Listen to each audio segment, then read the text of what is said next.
12 years old. My mom had just started trusting me enough to leave me home alone. We live in a peaceful and ordinarily safe little town. Quiet streets, spacious yards, friendly neighbors, and a charming little village with a bunch of shops and restaurants. It really is not a place where you need to look over your shoulder at night if you're walking alone. It just feels safe, which is part of the reason my parents trusted me home alone at such a young age. I still live with my parents today, in the same house. The night in question was a weekend. My parents were leaving me home alone for the night. When we were really little, my grandparents would watch my older sister and me. But since my sister wasn't home and since I was kind of old enough, my parents decided to just trust me by myself. They had us young, so they've always been a bit more active in the sense that they'd often travel or go out on the weekends with their friends. They left me some money for pizza for dinner. It was the ideal night for a 12-year-old. House to myself, video games all night, and pizza for dinner. I used to be obsessed with James Bond video games when I was a kid, so I was playing a game called Nightfire for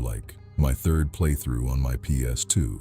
After I finished the game again, I decided to order the pizza. There was a pizza place right by our house called Gianni's. It's been closed for years now, but it was one of my family's go-to pizzerias. I ordered a regular pie. At the age of 12, I could easily eat 3 slices by myself. My mom told me to wrap the leftover slices in tin foil and put them in the fridge. I switched out discs for another video game while I waited, and when the doorbell finally rang, I hurried downstairs with the $20 bill my parents left me. My mom told me to tip $4. The pizza place was like 3 blocks away, so honestly, it wasn't a bad tip, especially for the time. The delivery driver was some 30-something-year-old guy, though he looked a little rough, like he had a really long, gross beard. He wore glasses and a black trucker's hat. I gave him the 20 and asked for the specific change. As he handed me the box and counted the change, he looked up at me. Then, he looked past me, into the house, and said, "You alone here?" I knew it was an odd, creepy question. My parents taught me well about being wary of strangers. I said, "My parents are on their way home." A stupid answer in retrospect. I could have just said no, but I knew why he was asking. There were no cars in the driveway, and a kid was accepting the pizza at the door instead of an adult. After he handed me the change, I closed the door. I ate in the kitchen, probably had 3 slices, and then wrapped up the rest and put them in the fridge. I went back upstairs and played my other James Bond game, Agent Under Fire. Hours went by of me playing. It was probably 11 p.m. when the doorbell rang. Naturally, thinking it was my parents, I rushed downstairs to the door. I said through the door, "Mom, Dad," but an unfamiliar voice on the other side said, "Hey, I need help." He said he needed to use a phone. I said, "Who is this?" And he repeated, "I just need to use a phone." I didn't want to peek through the window because, quite honestly, I was terrified. I decided to go upstairs and ignore it. I knew from common sense alone that opening that door would be a horrible idea. I was walking up the stairs, which are directly in front of the front door, when the man outside banged on the door. I heard him say, "Wait, please, I need help." What that meant was, he saw me. He was watching through the glass at the top of the door. I turned around, and though it was dark on the front porch, I could still see the outline of the man's head. Though I couldn't see his eyes, it was obvious. He was staring right back at me. I sprinted upstairs and ran to my parents' room. The only house phone upstairs was in their room. I went to the phone immediately and dialed my mom's cell. My mom picked up, likely under the influence of a few glasses of wine, and I told her, "There's someone at the door asking to come in."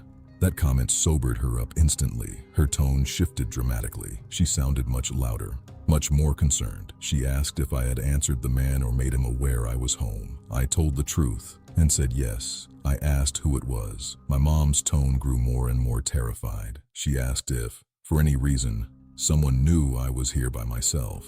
And immediately, I thought of the pizza guy. I told her that the pizza guy had asked if I was here alone, and right around this time, the doorbell rang 2 more times. I told my mom in a panic that the guy would not leave. She told me to stay put in their room and keep the bedroom door locked. She said they were calling the police. My mom kept me on the line while they called 911 using my dad's phone. They had to step outside the noisy restaurant just to talk to dispatch.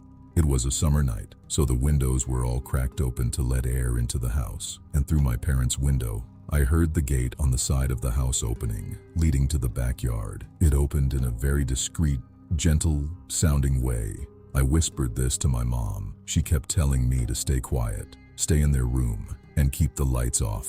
I whispered into the phone, "What if he tries getting in through the den window?" My mom told me to just stop talking and wait for the police. She kept feeding me updates on their ETA, constantly reminding me to stay dead silent. I was starting to calm down, just a tiny bit, when I heard it. The unmistakable sound of footsteps downstairs. Footsteps of someone inside the house, wandering around. I whispered this in sheer panic to my mom. I heard her scream into the other phone to the police, something like, "He's inside the house, hurry up." My mom told me to hide under the bed and wait. For my 12-year-old self, it was the most horrific, unreal moment of my life. The only thing keeping me feeling relatively protected was the tiny little lock on my parents' bedroom door. I heard footsteps coming up the stairs. The stairs land near my sister's and my bedroom down the hall. My parents' room is further down. The footsteps faded for a few moments as the intruder went into our bedrooms, searching. My mom told me the police would force their way in and not to move until they were inside. Then,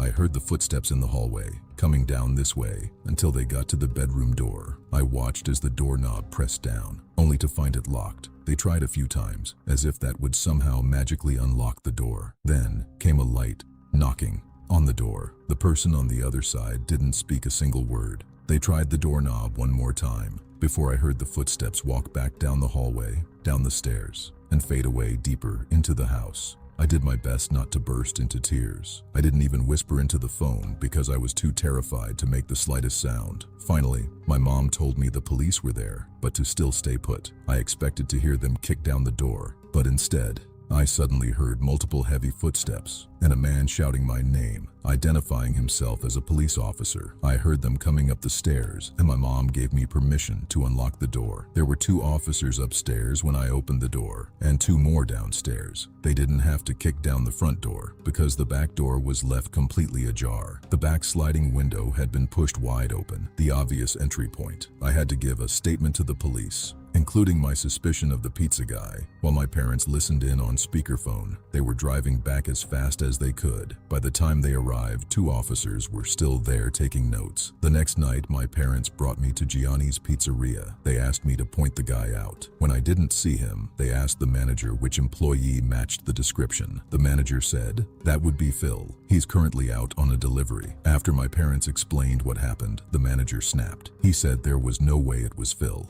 and demanded we leave. A huge scene broke out. My parents swore they would never spend another dime there. We went out to the car and waited in the parking lot for almost an hour. Phil never showed up. My parents believed the manager called or texted him to warn him, but who knows? We contacted a few lawyers, but without solid evidence, no one would take the case. We never went back to that pizzeria, and it was a very long time before my parents ever felt safe leaving me home alone again. To this day, I truly believe it was the pizza guy, or at least someone connected to him, because who else would have known I was in that house, completely alone?